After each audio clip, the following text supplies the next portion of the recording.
bersukacita karena kasih-Mu yang memulihkan hidupku. Ku menyembah-Mu, Bapa. Ku menyembah-Mu, Yesus. Ku menyembah-Mu, Roh Kudus. Hadirat-Mu membebaskan, hadirat-Mu memulihkan, hadirat-Mu bahkan hidupku.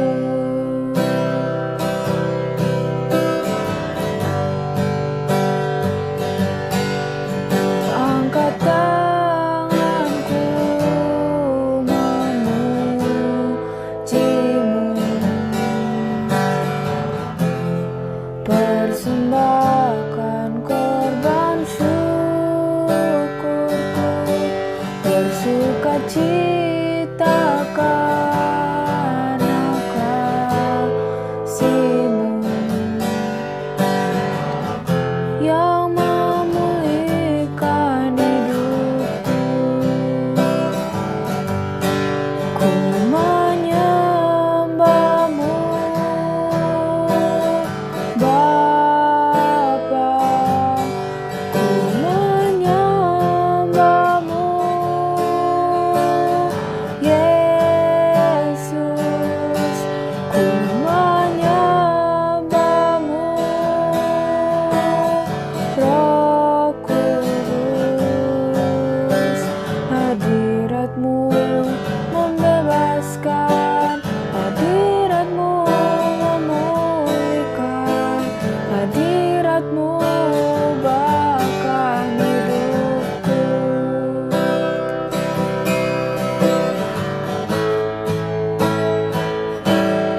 Ku menyembah-Mu,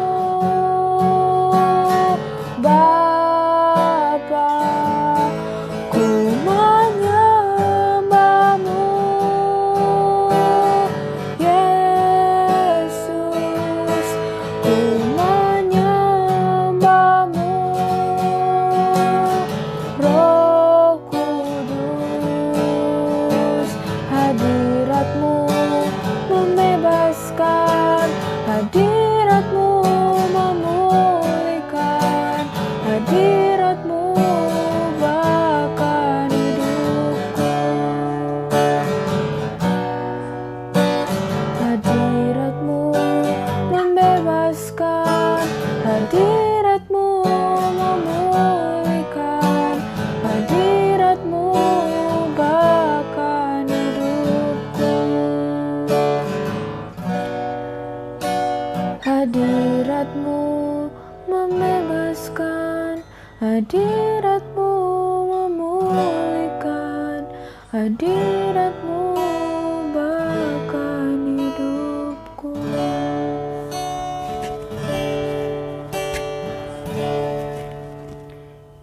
Shalom Aleichem, damai sejahtera bagi kita semua. Hari ini kita akan membaca firman Tuhan di dalam 1 Yohanes 1 ayat pertama. Demikianlah firman Tuhan, apa yang telah ada sejak semula, yang telah kami dengar, yang telah kami lihat dengan mata kami, yang telah kami saksikan dan yang telah kami raba dengan tangan kami tentang firman hidup.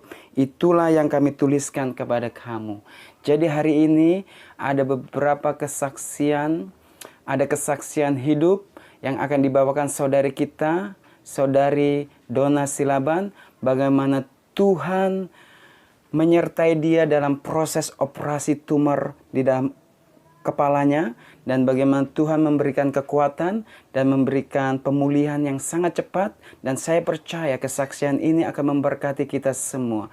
Jika di antara Bapak Ibu Saudara yang ingin bersaksi bagaimana Tuhan memberikan kesempatan yang hidup, mungkin kita mengalami penderitaan kanker, kita mengalami penderitaan tumor, ataupun penderitaan accident, kecelakaan, mungkin kita dilepaskan dari segala ketergantungan obat-obat terlarang.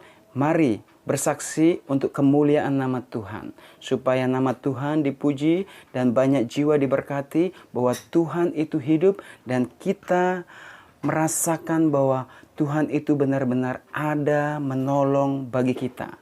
Mari kita saksikan kesaksian yang sangat memberkati dari saudari Donna Silaban. Haleluya.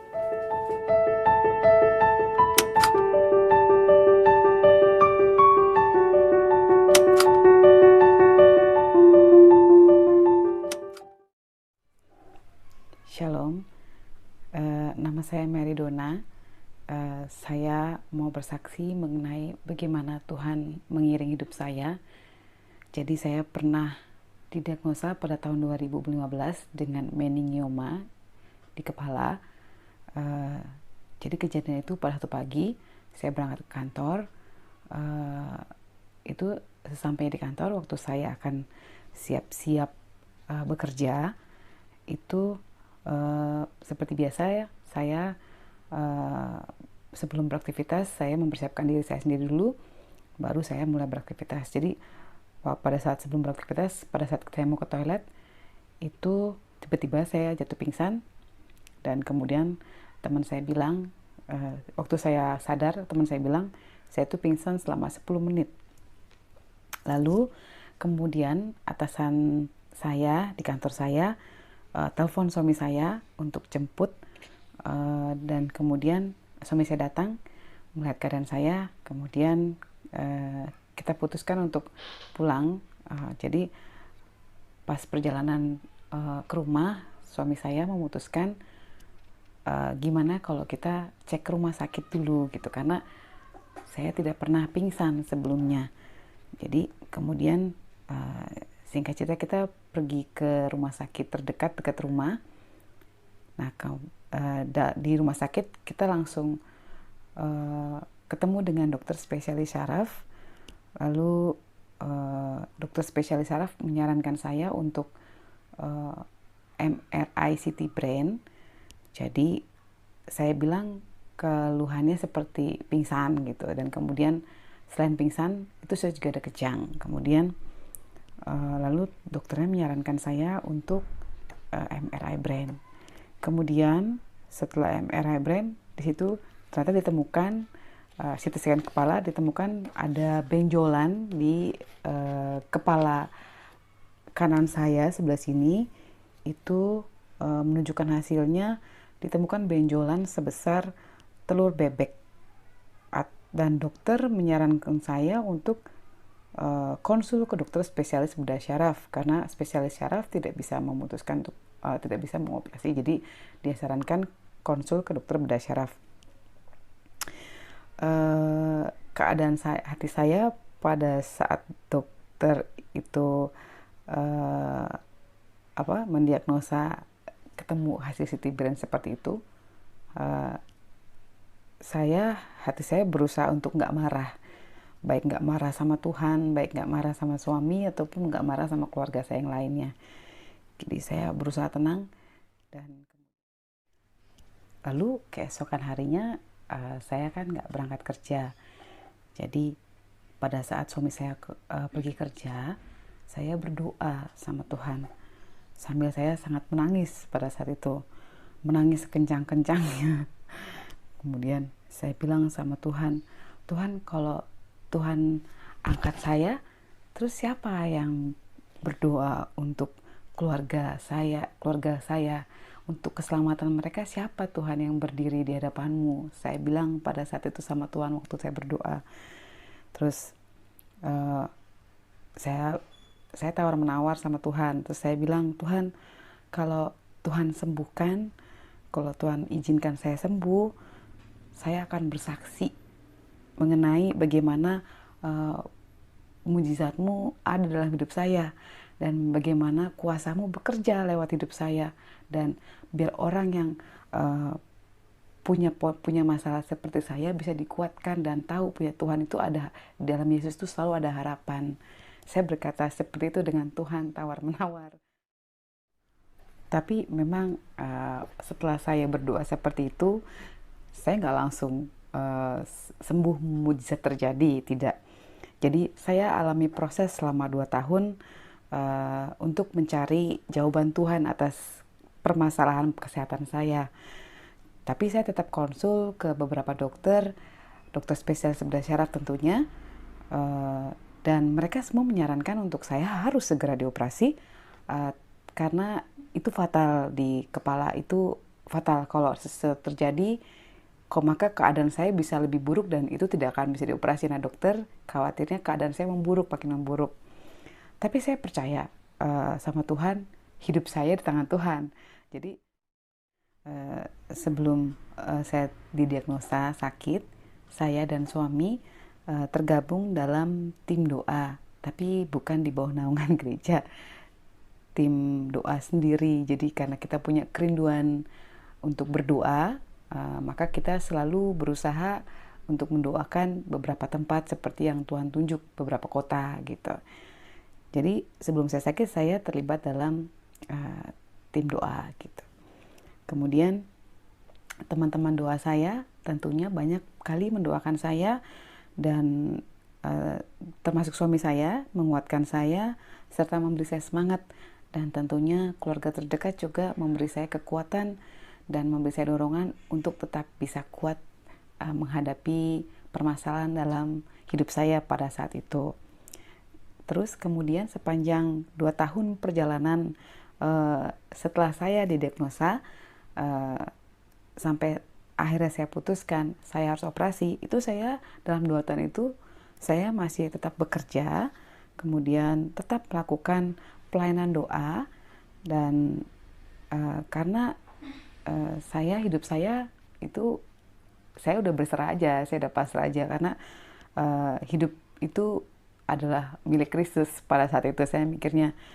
Jadi tapi itu bukan karena kuat dan gagah saya, tapi karena Tuhan yang selalu memberi kekuatan hari lepas hari dalam hidup saya. Jadi saya sangat tergantung kepada firman Tuhan pada saat itu. Jadi sebelum saya beraktivitas, bahkan selama saya sakit, setiap jam 1 malam, jam 1 pagi atau sampai jam 3 pagi itu saya selalu menangis di hadapan Tuhan, selalu sujud, selalu berdoa, minta belas kasihan Tuhan untuk bisa sembuhkan saya. Tapi saya nggak begitu aja cengeng, habis itu cengeng seterusnya. Pagi-pagi boleh cengeng, siang-siangnya tetap bekerja. Jujur selama sakit itu saya mengalami sakit kepala setiap hari, demam setiap hari, dan kadang nafsu makan saya jadi berkurang. Lalu tahun 2017 saya putuskan untuk operasi karena kejadian saya pingsan lagi. Jadi pertama kali saya pingsan sebelum saya didiagnosa, yang kedua kali juga saya pingsan di tahun 2017 di kantor juga posisinya. Lalu singkat cerita suami saya bawa ke rumah sakit, dan saya kebetulan pada saat itu harus dirawat beberapa hari dulu untuk memulihkan keadaan saya, untuk memulihkan keadaan umum saya sebelum nanti saya harus operasi. Kemudian setelah keadaan umum saya udah mendingan, lebih baik, saya pulang ke rumah. Lalu saya konsul ke dokter yang saya tuju untuk saya operasi. Jadi saya itu operasinya itu di Siloam Hospital oleh Prof. Eka. Lalu saya setelah saya keadaan umum saya baik, saya di rumah, lalu saya berangkat ke Prof. Eka untuk saya operasi. Lalu saya dioperasi di rumah sakit itu kurang lebih 6 jam di meja operasi. Lalu setelah operasi saya langsung masuk ke ICU, dan dari ruang ICU itu saya hanya membutuhkan 1 hari. Lalu saya masuk ke ruang rawat biasa. Puji Tuhan, saya cepat sadar saat operasi. Setelah operasi berlangsung selesai, saya dipindahkan, itu saya sudah sadar betul, dan saya ingat kejadian itu, saya di mana, saya lagi ngapain, itu saya ingat semuanya, dan nggak ada ingatan saya hilang sama sekali. Saya kayak bingung dari mana, nggak. Saya tahu di situ saya lagi operasi, kemudian saya tahu saya lagi berada di rumah sakit, dan saya tahu saya di rumah sakit cuma saya dan suami saya. Tapi posisinya saya di ICU, jadi suami saya nggak bisa menemani. Jadi dan saya terpasang alat intubasi, alat bantu pernapasan yang dipasang dari mulut. Kemudian ya puji Tuhan nggak lama-lama di ICU, langsung pindah ke ruang rawat biasa. Dan keadaan cepat pulih dan saya nggak lama-lama juga dirawat di rumah sakit sampai kurang lebih 5 hari saya cuma di sana. Lalu setelah operasi saya merasakan sukacita yang luar biasa pada saat itu karena kayak sakit kepala saya sudah hilang, demam saya sudah hilang, saya ngerasain badan saya tuh enteng gitu, jauh banget dibandingkan dengan sebelumnya. Jadi saya jadi tambah semangat, tambah semakin sukacita gitu. Walaupun sebagai wanita agak kurang percaya diri karena pada saat itu saya harus botak rambutnya, kemudian kepalanya harus pelontos, dan itu kejadian pertama dan terakhir kali saya harus pelontos saya rasa. Dan tapi saya tetap bersukacita dalam Tuhan apapun keadaannya. Pada saat saya diperbolehkan pulang oleh dokter, kebetulan ada pasien di sebelah saya juga menderita kanker. Tapi nggak tahu kenapa tuh saya sebelum pulang itu saya mampir sambil saya bawa koper saya, itu saya mampir ke dia. Saya bilang tetap berharap sama Tuhan, tetap semangat, dan apapun keadaannya, baik itu keadaan enak atau nggak enak, kita harus bersyukur sama Tuhan karena untuk segala sesuatu itu dalam hal terjadi hidup kita itu Tuhan turut bekerja gitu. Pokoknya Tuhan tetap baik apapun keadaannya itu dan Tuhan tetap menyertai kita gitu. Saya berikan kekuatan itu kepada si ibu dan kebetulan ada juga keluarganya, jadi mereka mendengarkan apa yang saya katakan dan mereka merasa dikuatkan pada saat bersaksi seperti itu. Dan puji Tuhan sampai hari ini juga ini sudah sekitar 3 tahun kurang lebih setelah saya operasi, tapi dan hasilnya semuanya baik adanya, baik kaki tangan saya berfungsi dengan normal, semua anggota gerak saya, anggota tubuh saya berfungsi dengan normal, tidak ada efek apapun dari operasi. Puji Tuhan luar biasa. Jadi kesimpulan saya atas kesaksian saya, hidup kita ini adalah kesempatan. Kesempatan bukan untuk diri kita sendiri, tapi kesempatan untuk Tuhan menunjukkan kuasa dan keagungannya lewat hidup kita. Jadi biarlah hidup kita dipakai oleh Tuhan sampai kapanpun itu, sampai ajal menjemput kita. Dan satu hal, kita harus tetap semangat dan tetap bersukacita dalam keadaan susah, terpuruk, apapun itu, seakan dunia runtuh, kita harus tetap percaya sama Tuhan dan harus tetap semangat karena Amsal 18 ayat 14 berkata bahwa orang yang bersemangat dapat menanggung penderitaannya, tapi siapa yang mematahkan semangat yang patah? Jadi kita harus tetap semangat dalam Tuhan dan percaya berpegang teguh kepada firman Tuhan. Semoga kesaksian saya ini dapat memberkati dan menguatkan saudara sekalian. Tuhan Yesus memberkati. Guys, terima kasih telah menonton video ini dan telah mensubscribe, like, and share kepada semua orang. Kiranya Tuhan Yesus memberkati Bapak Ibu Saudara. Haleluya.